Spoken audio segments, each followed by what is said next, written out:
I'm a teacher, and I like teaching people things. I like trying to find the way through to that person. And if that means I have to explain it in this way or this way, then I try to, I really pride myself on my ability to do that as well as possible.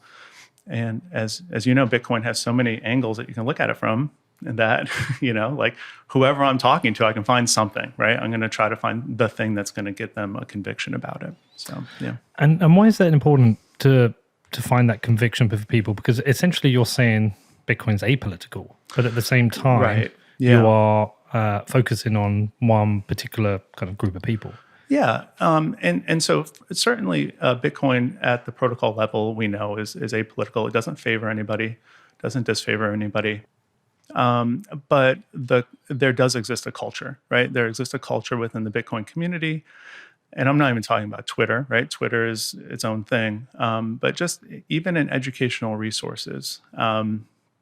If I want to learn about Bitcoin, I'm going to sort of go down this rabbit hole of clicking on this video, and the best you're going to get is somebody who claims that, like, oh, this isn't political, but then they sort of like wink and nod, right? They're like, oh yeah, small government, like that kind of stuff.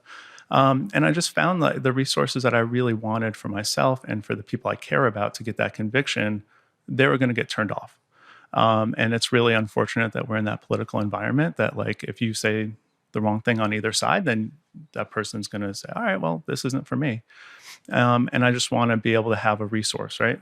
Here, this is the first book that you read. It's not the last book you read, but this is going to give you some sort of conviction about the technology and about the future and about how this can actually help people and make the world a better place.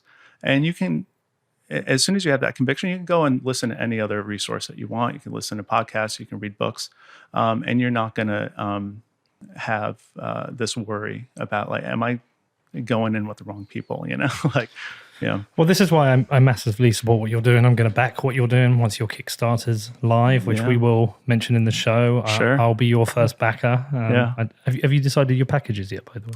Yeah, so I'm excited because by the time this episode airs, Kickstarter's live.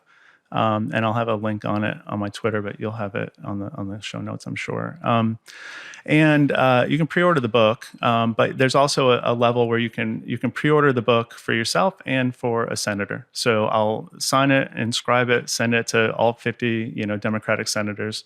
And so I'm excited about that one because I think people will be interested in grabbing the book for themselves and then buying it for a sitting U.S. senator and say, hey, this is important. Like, you need to learn more about this. And of course, there's a mixed bag in terms of like people who support it. And how much is the book going to retail? I'm thinking, about $20. And how much is that package with the senator? $50. $50. Okay. Yeah. So you get 2 books and they're both signed. Yeah, we'll do like 10 of those. We'll jump in. The reason I'm so excited for this is because there are certain people I don't have a resource to send them to. I mean, there are resources, and there's good resources. Yeah, but there isn't this kind of specific book. Right. I know Alex Gladstein. He's fairly good. He's not really a libertarian as such. No. He tends to focus from a human rights side of things, which is useful. Yep. And then Samantha's article I sent you, who wrote the letter to Elizabeth Warren, was very good. Yes. She and I spoke, and she was great. She's great. I thought she was going to do something similar, write a book like this. I am actually a conservative considered in the UK. Sure. But here in America, I'm considered a woke liberal. Right. But I do have friends in the UK who I think would also benefit from reading this book. So I will be buying a bunch of them, and I think it's super useful. And I also think anyone who, even if you aren't somebody who appreciates the progressive side, that you should embrace this, because ultimately, at a time that is so divisive, actually something that isn't partisan, that can help people come together, I think it's good. Right. And so it's good to point that out, right? Like, the argument for the thesis of the book is that I want to get people who are not into Bitcoin, and everyone should support that, because if we want it to be a global money, it should be for everyone. It's not to change people's minds, right? If you're listening to this and you're a conservative and you're into Bitcoin, like, I'm not intending to change your mind, right? Like, you can be a conservative, I'll be a liberal. We'll both be into Bitcoin. We'll both have probably more common ground because of that than otherwise. But then if there's actually a welcoming community, so liberals and progressives and left-leaning people can get into the space more easily, then we can actually have a a competition of ideas. Like you think that this should happen, I think that this should happen, and the ways that Bitcoin intersects with society and with government and with policy, it doesn't make sense. First of all, if we want Bitcoin to be a global money, it can't just be libertarians who live in Texas, right? Like it's not going to work. And even if you could, it's not a good recipe for coming up with good policy, good initiatives, right? Like you can't have like only one side of the political spectrum, and you can't have like in some ways the most extreme side of that political spectrum being the only voice, because we need a competition of ideas. We need somebody to say, hey, this is the way Bitcoin should intersect with this policy or this. And I think that my goal is to get more people having a voice, feeling comfortable in the space so we can actually have that dialogue. And you know what? There'll be people listening or who will discover your book who themselves might be conservative and their wife might be a liberal. For sure. Or their parents might be liberal, or somebody within their family and friendship group. And they've probably maybe struggled to convince them. Absolutely. Yeah. But this is an opportunity to do it. Because whether you are conservative, liberal, neutral, whatever you are, I find that Bitcoiners very rarely disagree on protocol level things. Sure. Some of the techies might disagree on what the next bit might be, but we've all kind of come to the agreement that we want this thing to be decentralized. Sure. We want 21 million. Pretty much most people, we want to retain all those qualities.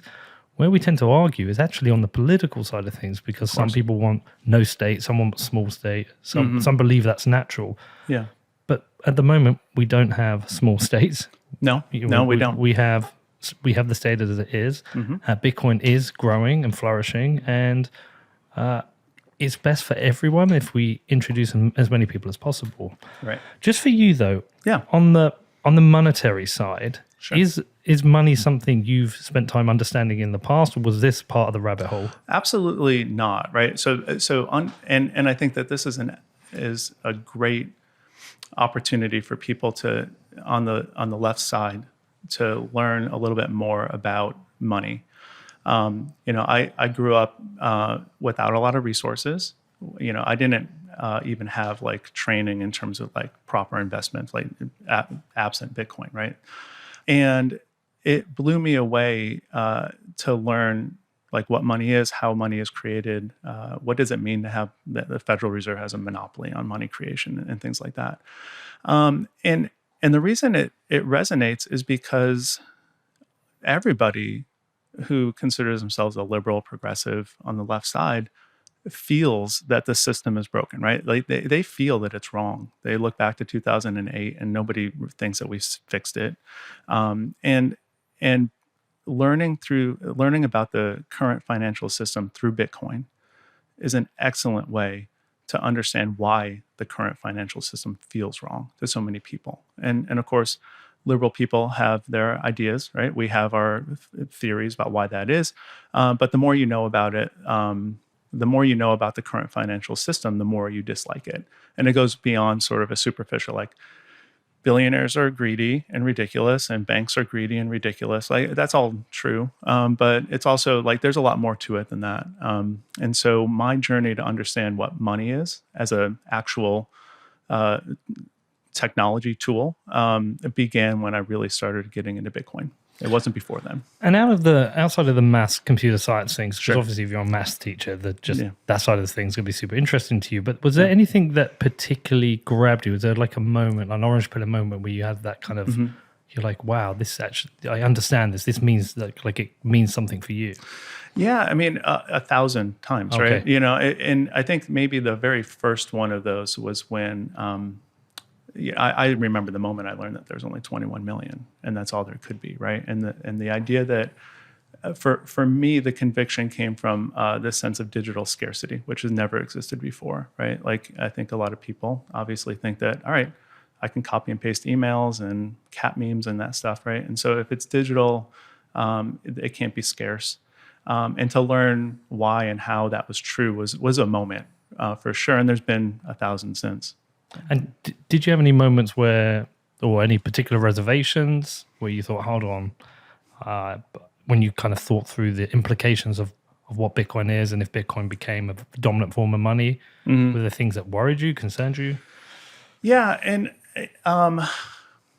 yes and no. I think that as I learned more about Bitcoin, I learned that I became to believe that the current financial system, as we have it right now, as it exists, is not sustainable in any real way. Like it's, I mean, we can see it happening now.